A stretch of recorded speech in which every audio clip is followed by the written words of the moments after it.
In a quiet trauma bay at OU Health, the echoes of war are never far. For these surgeons, this isn't just professional development, it's a lifeline. They've come from bombed-out hospitals, underground operating rooms, and combat zones where surgeries stretch for days without rest. Their mission is urgent. Learn everything they can, then return home to save lives. Well, the war is going on, still going on, unfortunately. I wouldn't say it has become safer in any way, unfortunately, again. The shelling are still going on. In fact, like a month prior to this trip, I had my windows shattered in Kyiv. They speak not just of shattered glass, but of shattered lives.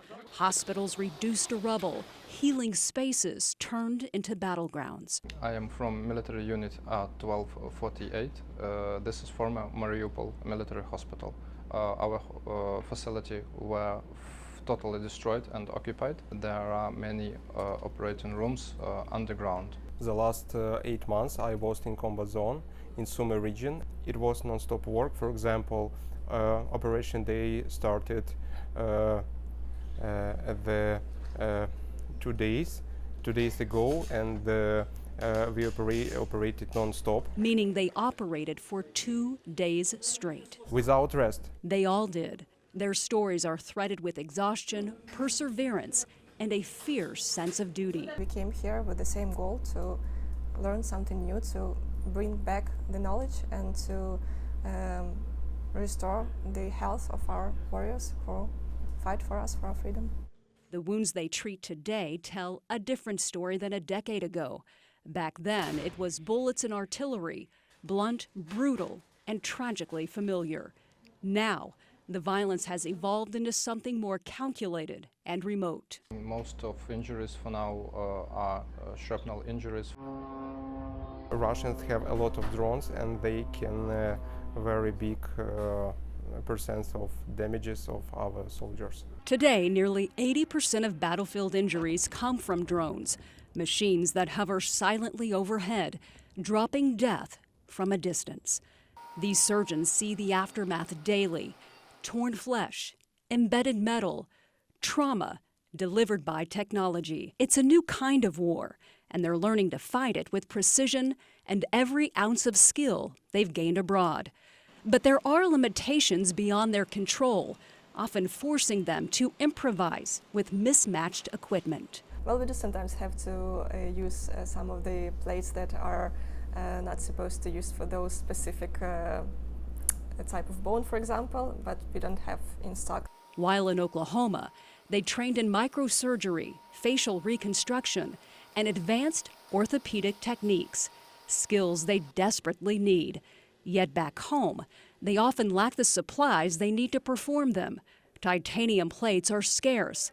Alizarov frames, essential for orthopedic recovery, are expensive and difficult to source, especially since their origin traces back to Russia. And if we say about orthopedic service, there are significantly lack of Alizarov frames, because Alizarov frames origin from our enemies, and European and United States analogs are much more expensive. This is where global support can make a tangible difference.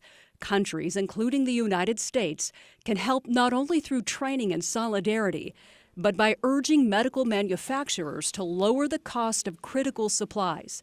Every plate, every frame, every shipment of surgical tools is a step toward healing, a chance to mend what war has broken. It's tough, it's not easy. And it's not just the surgeries, it's the truths they shoulder. I forever remember a moment. There were a family of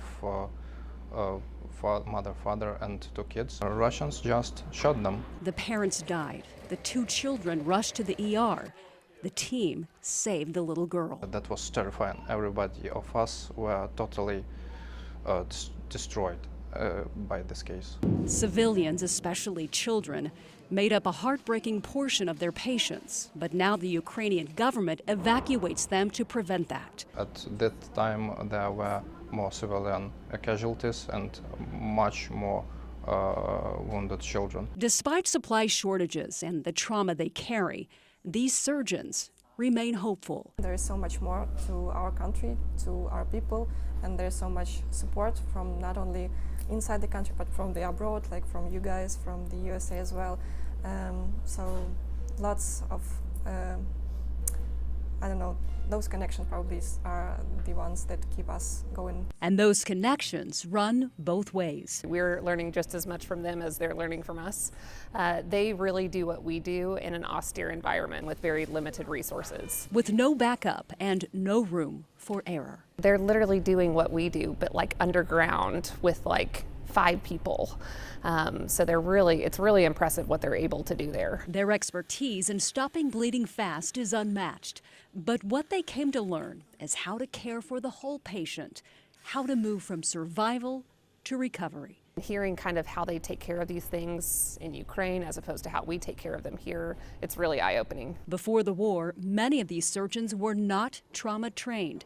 Now they're performing complex procedures they never expected to. One of them was a general surgeon prior to the war, and one was an orthopedic hand surgeon. And they were deployed to the war about 3 years ago, and they've been doing a lot of trauma surgery and learning on the fly. They were thrown into trauma surgery without having training to do that. So they've learned a lot. And that collaboration started with a call to action. The humanitarian arm of the American Academy of Facial Plastic and Reconstructive Surgery began 1-week mission trips to Ukraine after the full-scale invasion in 2022. They recognized that the Ukrainian surgeons were facing an increased volume of complex facial trauma, and these patients were missing jaws, missing noses, eyes, the simple things that allow us to be humans, to speak, to swallow, to give emotion.